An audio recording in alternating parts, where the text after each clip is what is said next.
என்பதை உணர வைக்கும். திருப்புகழ் பாடினால் முருகன் தோன்றுவாரா? இதே சந்தேகம் காளி பக்தன் சம்பந்தாண்டானுக்கும் வந்தது. அருணகிரியை வாதுக்களைத்தான். திருவண்ணாமலை வளைகாப்பு மண்டபத்தில் அருணகிரி திருப்புகழை பாடினார். முருகன் வரவே இல்லை. காரணம், குழந்தையாக்கி முருகனை உன் மடியிலேயே வைத்துக்கொள் என காளி பக்தன் சம்பந்தம் காளியோடு போட்ட ஒப்பந்தம்.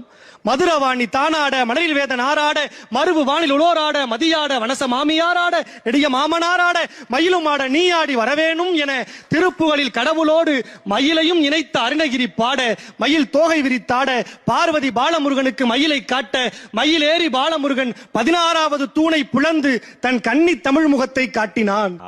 திருவண்ணாமலையில் இன்றைக்கும் திருப்புகழ் சாட்சியாய் ஒரு தூணிலிருந்து புறப்பட்ட சந்நிதியே இருக்கிறது.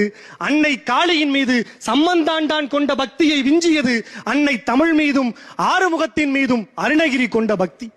பக்தி இலக்கியம் ஆன்மீக பணிக்கு மட்டுமா அடித்தல்?